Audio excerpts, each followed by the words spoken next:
자리에서 일어나셔서 오늘 우리가 함께 나누실 말씀 함께 읽겠습니다. 이사야 22장 1절에서 14절까지의 말씀, 구약성경 991쪽입니다. 우리 다같이 이사야 22장 1절부터 14절까지의 말씀을 함께 합독하시겠습니다. 환상의 골짜기에 관한 경고라. 내가 지붕에 올라감은 어찌함인고, 소란하며 떠들던 성, 즐거워하던 고을이여, 너희의 죽임을 당한 자들은 칼에 죽은 것도 아니요 전쟁에 사망한 것도 아니라 너희 관원들도 다 함께 도망하였다가 화를 벌이고 결박을 당하였고, 너희 멀리 도망한 자들도 발견되어 다 함께 결박을 당하였도다. 그러므로 내가 말하노니 돌이켜 나를 보지 말지어다. 나는 슬피 통곡하겠노라. 내 딸 백성이 패망하였으므로 말미암아 나를 위로하려고 힘쓰지 말지니라. 환상의 골짜기에 주 만군의 여호와께로부터 이르는 소란과 발핌과 혼란의 날이여, 성벽의 무너뜨림과 산악에 사무쳐 부르짖는 소리로다. 엘람 사람은 화살통을 메었고 병거탄 자와 마병이 함께하였고, 기르 사람은 방패를 드러냈으니 병거는 내 아름다운 골짜기에 가득하였고 마병은 성문에 정렬되었도다.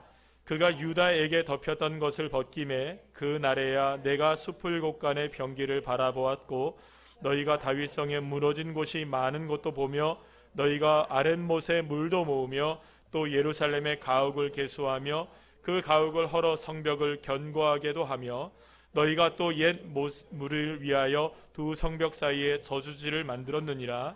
그러나 너희가 이를 행하신 이를 앙망하지 아니하였고 이 일을 예적부터 경영하신 이를 공경하지 아니하였느니라. 그날에 주 만군의 여호와께서 명령하사 통곡하며 애곡하며 머리털을 뜯으며 굵은 뼈를 띠라 하셨거늘, 너희가 기뻐하며 즐거워하여 소를 죽이고 양을 잡아 고기를 먹고 포도주를 마시면서 내일 죽으리니 먹고 마시자 하는도다. 만군의 여호와께서 친히 내 귀에 들려 이르시되, 진실로 이 죄악은 너희가 죽기까지 용서하지 못하리라 하셨느니라. 주 만군의 여호와의 말씀이니라. 아멘. 할렐루야.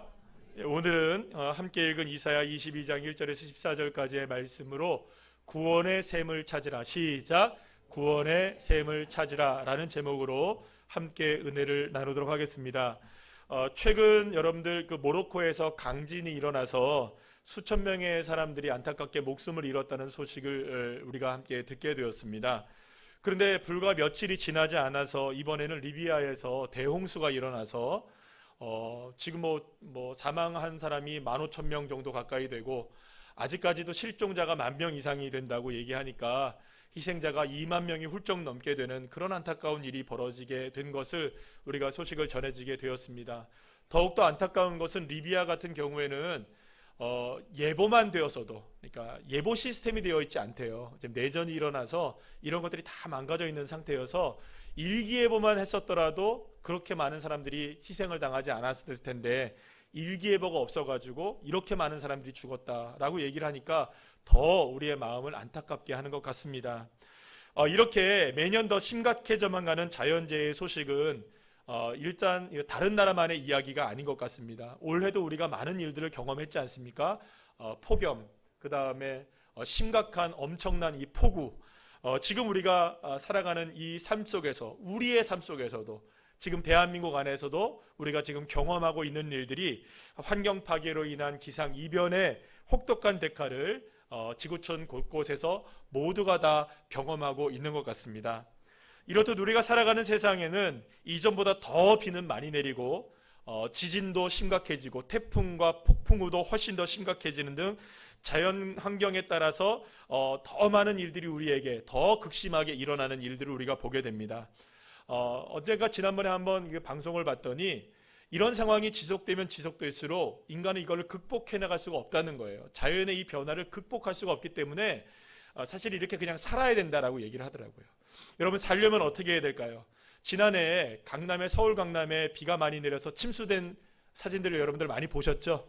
그리고 지난해에는 또 안타깝게도 포항에 지하 주차장이 물이 차가지고 수많은 인명들이 피해를 본 일도 있었습니다. 그래서 올해의 이 비가 내리는 것을 막기 위해서, 이런 홍수를 막기 위해서 사람들은 나름대로 대비를 하기 시작합니다. 그래서 여러분들 이런 거 보셨죠? 차수막이라고 보셨죠? 그래서 물이 들어오지 못하도록 수막을 이렇게 만들어내고, 또 지하주차장 같은 데에는 물이 들어오지 못하도록 아예 이렇게 차단막을 세워놓는 등 이런 나름대로의 자구적인 노력들을 하게 되는 것을 보게 됩니다. 그렇죠, 여러분들. 만약에 이전보다 더 비가 많이 내리고 있다면 지금과는 다른 기준을 세워서 비의 피해를 막아야 할 것입니다. 지진의 강도가 좀 더 세진다면 내진 강도를 어떻게 해야 될까요? 올려야 되겠죠.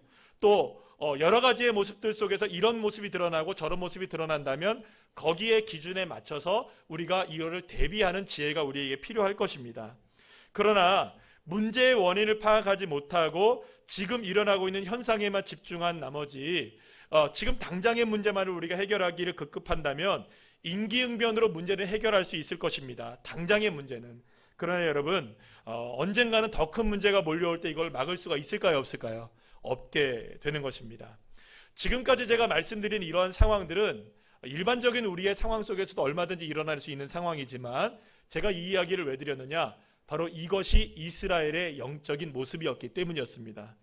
그들은 자신들에게 다가온 문제의 눈앞의 문제만을 해결하는 데 치중한 나머지 도대체 문제의 원인이 무엇인지조차 파악하지 못한 채 계속적으로 반복되는 문제를 경험하면서 거기서 헤어나오지 못하는 모습을 이스라엘 백성들이 살아가고 있었던 것입니다. 하나님은 그런 이스라엘을 향해서 오늘 본문 22장의 본문의 말씀을 통해서 한번 따라할까요? 환상의 골짜기에 관한 심판의 경고의 메시지를 하나님이 말씀하시는 것을 보게 되는데요. 이 환상의 골짜기는 어디를 얘기하냐면, 따라합시다. 예루살렘을 얘기합니다. 그러니까 하나님은 지금 다른 여러 나라와 민족들에 관한 심판의 경고의 메시지를 이사야를 통해서 계속 말씀해 주시다가 이제는 예루살렘이 심판을 당하게 될 것이다.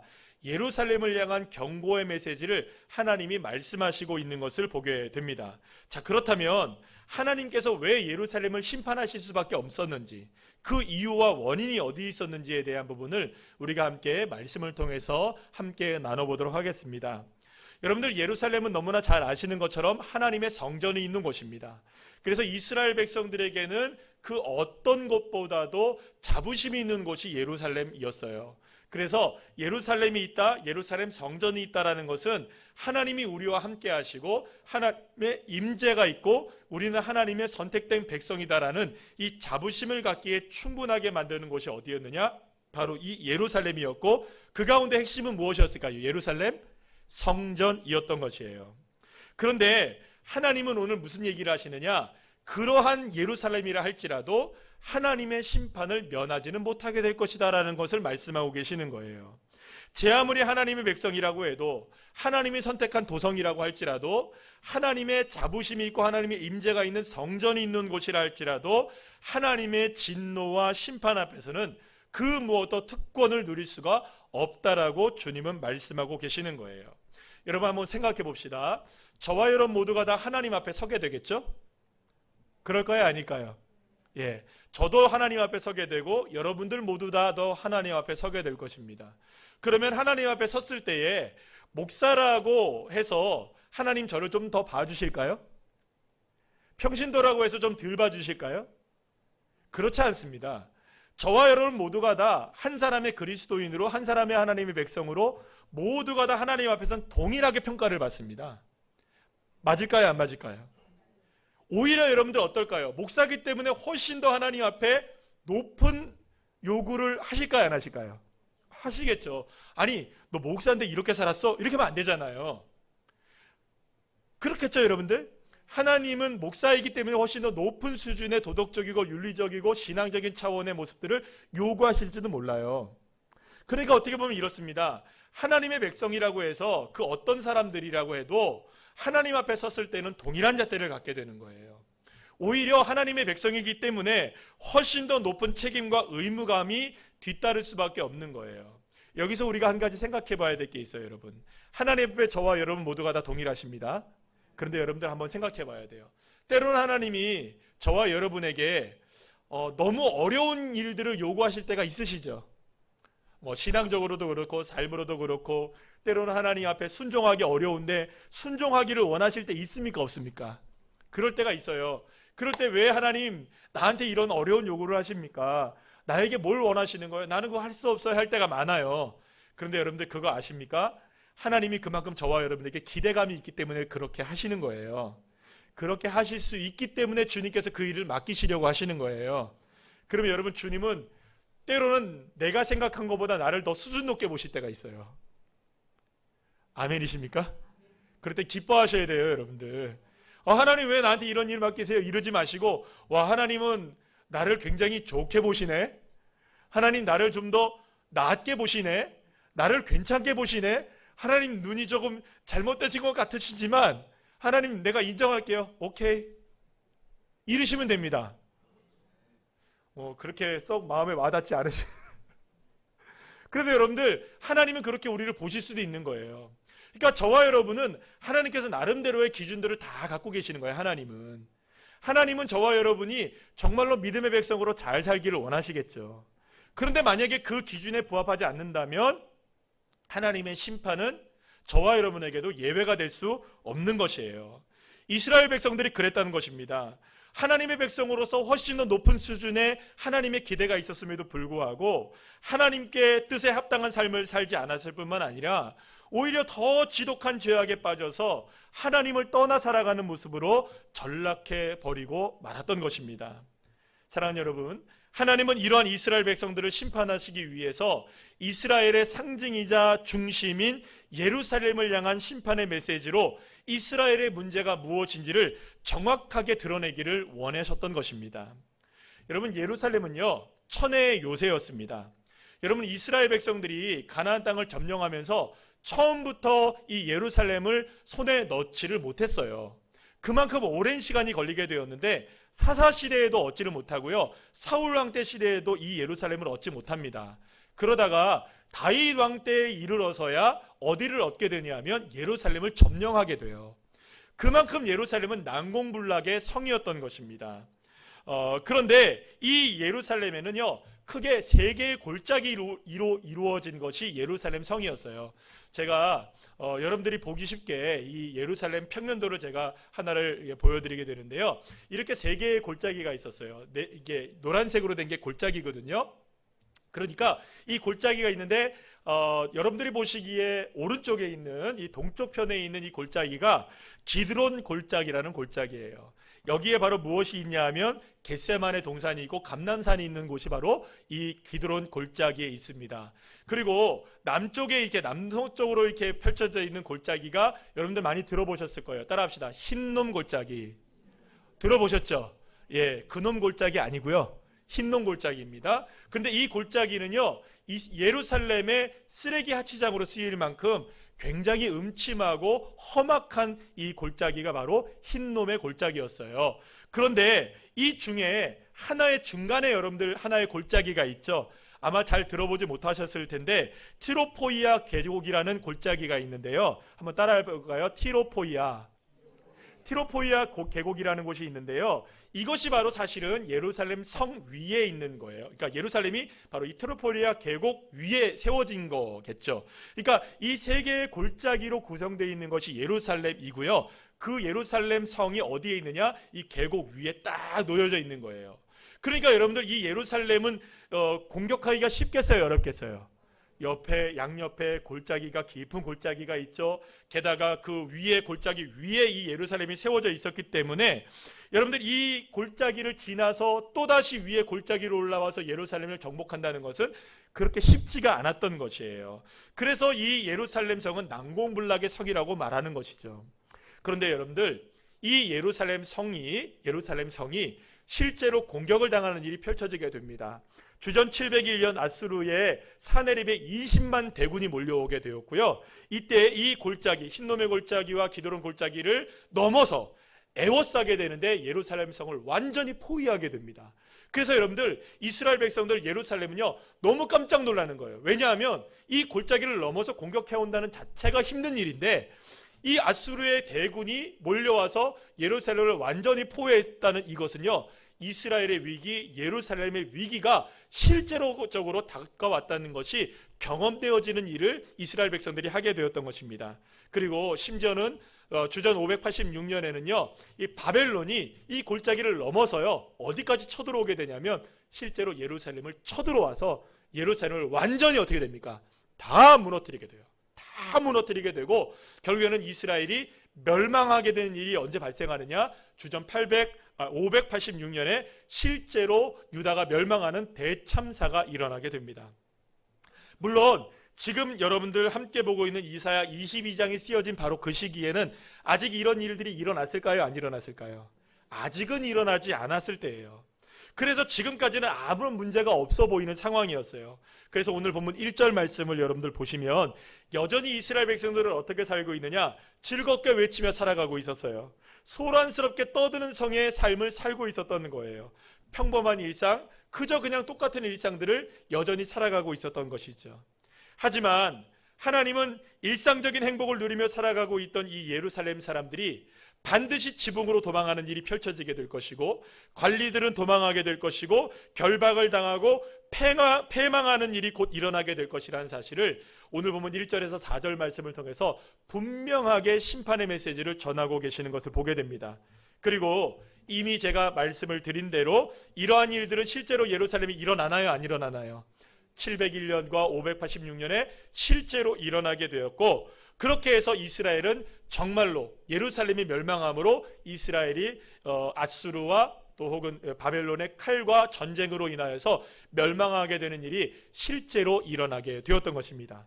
자, 그런데 여러분들 오늘 보면 2절 말씀으로 한번 다 같이 한번 읽어볼까요? 시작. 소란하며 떠들던 성, 즐거워하던 고울이여, 너희 죽임을 당한 자들은 칼에 죽은 것도 아니요 전쟁에 사망한 것도 아니라.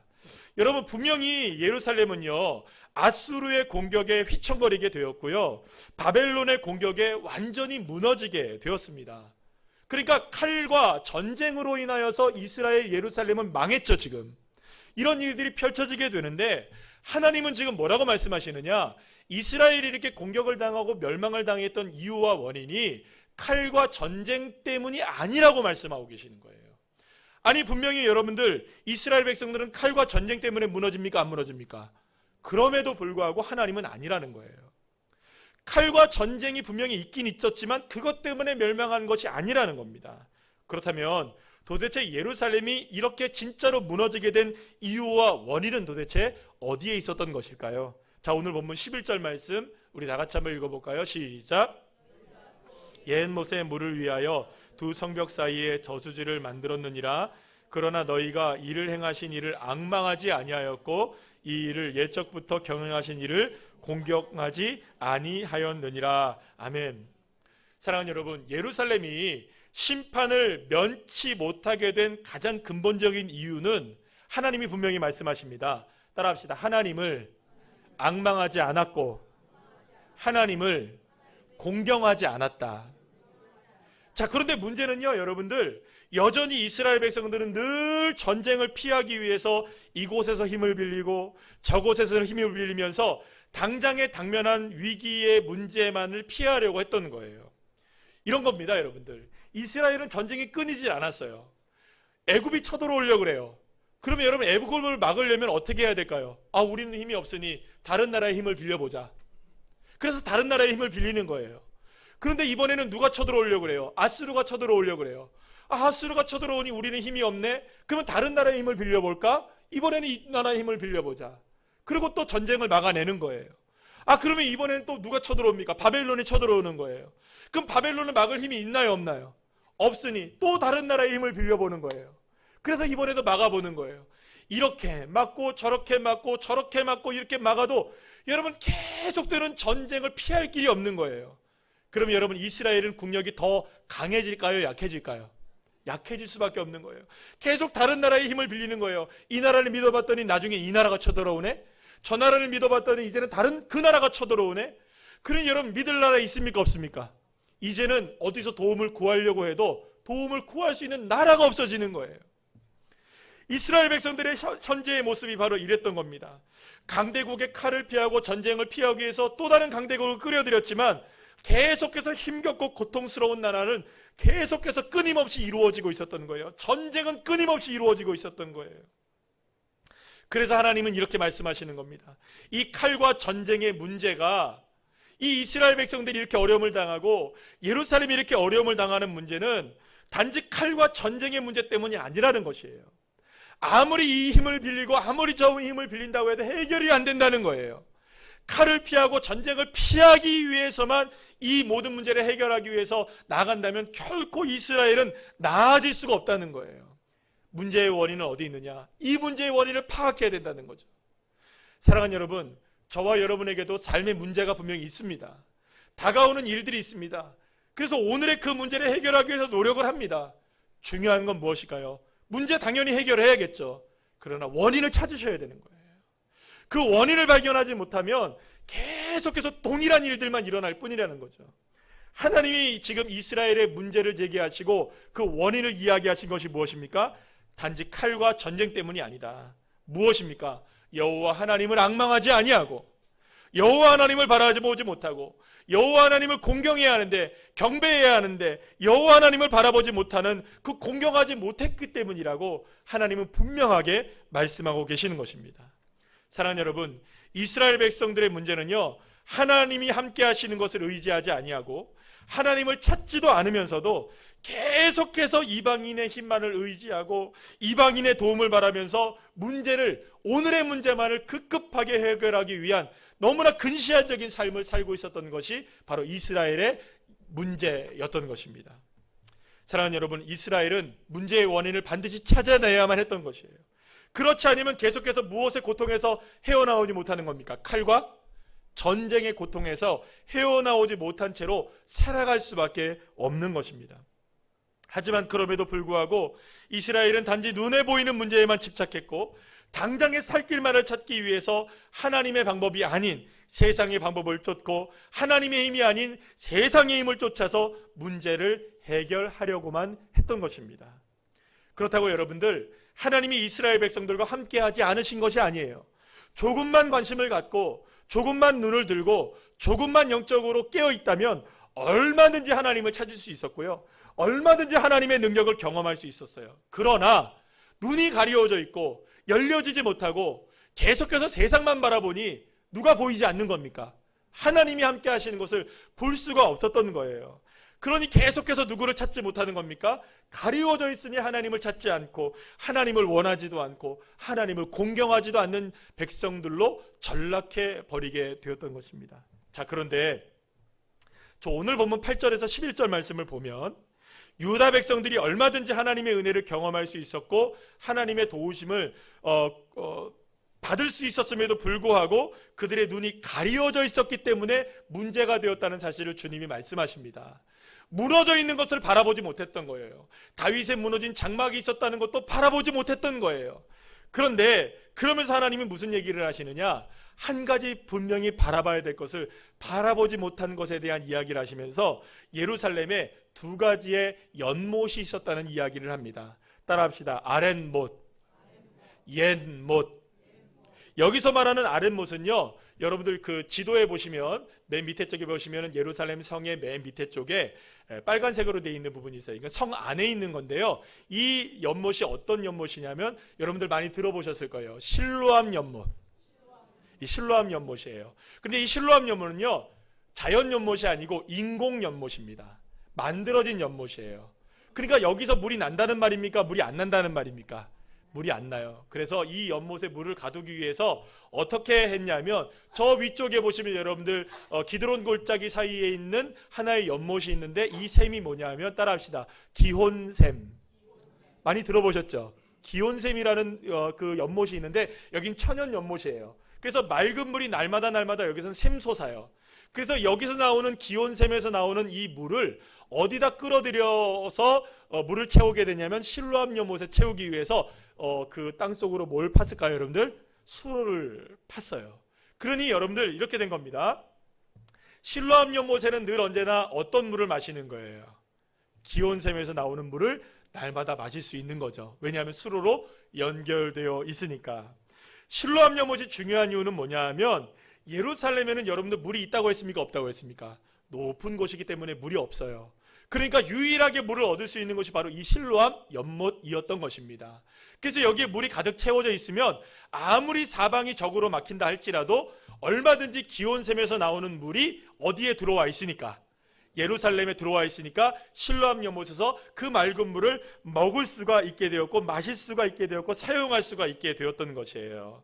그러니 모든 식수의 문제가 자연스럽게 이 실로암 연못을 통해서 해결이 되었던 것입니다. 자, 그런데 하나님께서 하나님을 앙망하지 않고 공경하지 않는 유다 백성들의 문제를 말씀하시면서 실로암 연못과 기온샘을 말씀하신 것은 굉장히 큰 의미가 있다고 말할 수가 있어요. 이게 뭐냐? 지금 이스라엘과 하나님과의 관계가 바로 이 관계로 엮여져 있다는 것을 말씀하고 있다는 것이에요. 그런데 지금 이스라엘 백성들이 이걸 아는가 모르는가? 모르고 있다는 거예요. 왜냐하면 영적으로 무지해 있고 눈이 가려져 있기 때문에 이 연못이 두 개가 연결되어 있다는 사실을 온전하게 깨닫지 못하고 있다는 거예요. 여러분, 이겁니다. 예루살렘이 사방이 다 막혀 있다고 해도 예루살렘에서는 언제든지 신선한 기온샘의 물을 어디에서 먹을 수 있습니까? 실로암 물에서 먹을 수 있었어요. 이게 하나님과 이스라엘의 관계라는 거예요. 그러면 여러분, 옛 못이라고 말하는 기온샘은 누구를 얘기할까요? 하나님의 은혜를 얘기합니다. 하나님의 은혜는 어디로 흐르고 있습니까? 예루살렘 안으로 흘러서 이 실로암 연못에 날마다 이르고 있는 거예요. 이 관계가 이스라엘과 하나님과의 관계가 똑같다는 거예요. 이스라엘 백성들은 수많은 문제를 안고 살아가고 있었습니다. 때로는 이 문제를 통해서 비틀거리기도 했습니다. 칼과 전쟁으로 인한 위협 속에 늘 언제나 상존하는 어려움을 겪기도 했습니다. 그러나 여러분들, 한 가지 이스라엘 백성들이 기억해야 하는 것이 있었어요. 아무리 사방이 우겨쌈을 당하고 힘겨운 일을 당해도 이스라엘 백성들 안에는 끊임없이 하나님의 은혜의 샘물이 공급되고 있다는 것. 기온샘으로부터 흘러나오는 물이 언제든지 실로암 연못에 가득 넘치고 있다는 것을 깨달아야만 했다는 것이죠. 다시 말하면 이스라엘 백성들이 지금 어떤 어려움을 당한다 할지라도 하나님의 은혜는 날마다 이스라엘 향해서 공급되고 있다. 날마다 하나님의 은혜의 샘물은 공급되고 있다. 그러니 실로암 연못을 찾기만 하면, 주님의 은혜의 연못을 찾아 나서기만 하면 얼마든지 사방이 막혀 있다 할지라도 하나님의 은혜를 누릴 수 있는 것이 이스라엘 백성들이었다는 것입니다. 그런데 여러분들, 이스라엘 백성들의 눈이 어떻게 됐다고요? 오늘 본문 8절 말씀을 보세요. 유다에게 덮여 있다라고 말씀합니다.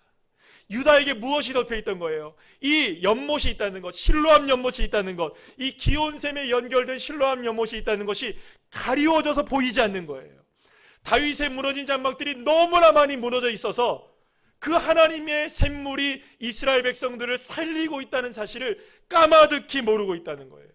너무 어두워져고 너무나 눈이 가리워져서 하나님의 은혜를 알지 못하고 오히려 하나님을 떠나서 세상을 의지하며 살아가는 삶으로 전락해 버리고 말았다는 것입니다. 그러면서 늘 언제나 문제의 원인은 어디서 찾고 있는 겁니까?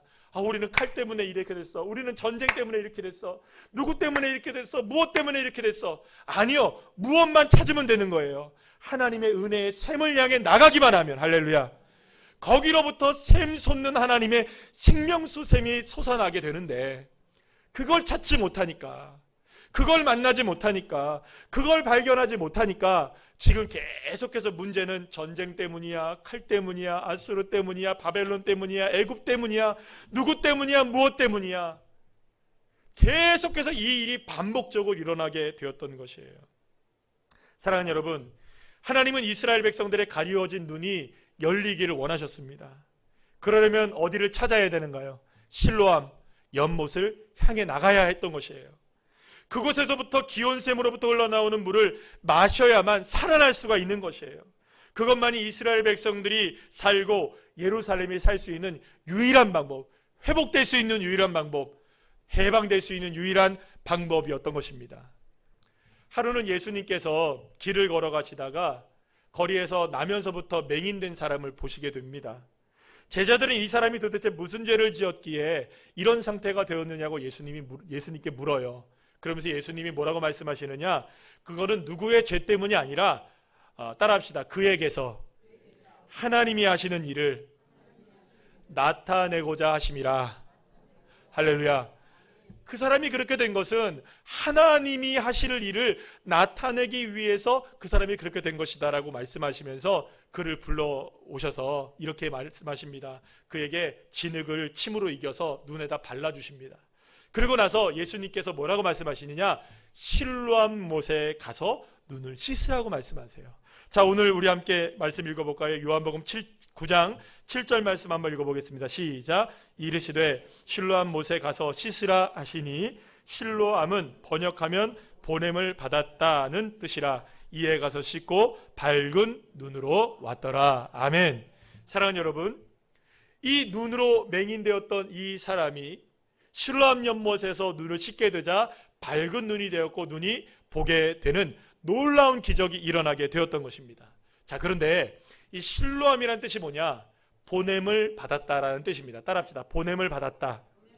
그러니까 예수님께서 맹인을 실로암으로 보내셔서 눈을 씻게 하시고 그 눈이 밝게 떠지게 되는 것과 같이, 실로암은 하나님께서 이스라엘 백성들을 찾으시는 곳이기도 하고, 지금 하나님이 어디로 지금 이스라엘 백성들을 보내고 계시는 걸까요? 실로암으로 보내고 계시는 거예요. 누구를 찾으라고? 하나님을 찾으라고 보내시고 계시는 거예요. 눈이 어두워졌다면 눈이 떠지는 곳으로 가라고, 우리의 삶에 문제가 있다면 문제를 해결할 수 있는 곳으로 가라고, 원인을 찾을 수 있는 곳으로 가라고 주님께서 우리를 보내고 계시는 거예요. 그게 바로 실로암인 것입니다.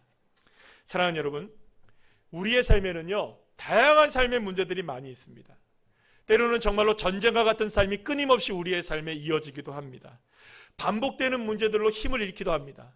사실 우리의 삶의 많은 문제들이 계속적으로 반복적으로 일어나는 일들이 많죠. 어제의 문제가 오늘도 이어지고요, 1년 전의 문제가 다시금 스물스물 일어나기도 합니다. 쉽게 바뀌나요? 안 바뀌나요? 안 바뀌어요. 또 그 문제예요. 또 그 문제. 또 그 문제구나. 또 이 문제가 나를 발목을 잡는구나. 그래서 여러분들, 반복되는 문제들 속에서 힘을 잃고 우리가 지치기도 합니다. 그러다 보면 여러분들 길을 잃기도 하고요, 힘겨운 상황에서 헤어나오지 못하기도 하고, 오늘의 당장의 문제, 이 전쟁 같은 삶을 어떻게 해서라도 오늘의 문제만이라도 해결하기 위해서 아등바등하며 우리가 살아가게 되죠. 사랑하는 여러분, 여러분에게는 어떤 일이 여러분들의 삶을 힘겹게 만들고 있습니까? 내 삶에 펼쳐지고 있는 끊임없는 전쟁은 무엇입니까? 무엇이 여러분들의 발목을 잡고 있고 무엇 때문에 여러분들은 힘겨워하고 계십니까? 그러나 여러분, 오늘 이 시간에 그것이 무엇이든 오늘 우리는 구원의 셈을 찾아 나아가야 하는 것입니다. 단지 눈앞의 상황을 모면하기 위한 것이 아니라 근본적인 문제를 해결하기 위해서는 우리가 반드시 찾아야 되는 게 뭐냐? 구원의 셈을 찾아 나서야 하는 것입니다. 그래서 여러분, 사랑하는 여러분, 하나님은 우리를 지금 어디로 보내시고 계시느냐? 실로암으로 보내시고 계시는 거예요. 사방이 다 막혀 있고 골짜기에 휩싸여 있고 수많은 적들이 우리를 향해 공격해오는 상황이 펼쳐진다 해도 오늘 우리가 눈을 열어 찾아야 되는 것이 있는 거예요. 무너져도 그것을 다시 찾아내야 하는 것이 있어야 되는 거예요. 뭐냐? 생명수, 샘이 내 안에 있다는 것을 기억하셔야 돼요. 그래서 요한복음 7장 38절에서 예수님이 뭐라고 말씀하시느냐? 나를 따라합시다. 나를 믿는 자는 그 배에서 생수의 강이 흘러 넘치리라. 할렐루야. 우리 주님은 저와 여러분에게 이미 생수의 강을 내 안에 허락해 주셨습니다. 내 안에 누가 계십니까? 예수의 생수의 강이 넘쳐난다는 거예요. 그런데 여러분, 어느 곳에서 지금 그 물을 찾고 계십니까?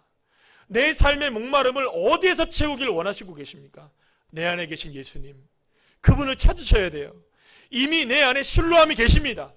내 안에 눈을 뜨게 하실 분이 계시고, 내 삶을 해방시키실 분이 계시고, 내 삶을 회복시키실 주의 능력의 역사가 내 안에 이미 흐르고 있다는 거예요. 내 안에 생수가 넘쳐나도록 역사하고 있는데 우리의 눈이 가려져 있다는 거예요. 우리가 그분을 찾지 않는다는 거예요.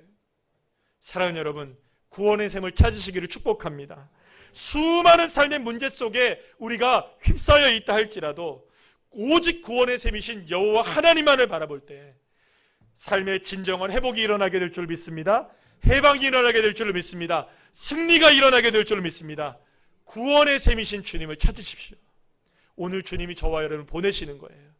어디로 가야 할까요? 지금 가려져 있어요. 다 무너져 있어요. 찾아내셔야 됩니다. 예수님 찾읍시다. 예수님 다시 찾으셔서 예수님으로 인하여 다시 회복되시고 예수님이 나의 실로암이 되셔서 여러분의 삶에 눈이 열려지게 되고 영적인 해방이 일어나게 되고 삶의 회복의 역사가 일어나게 되는 귀한 자녀들 한 분 한 분들 다 되시기를 간절히 축복합니다.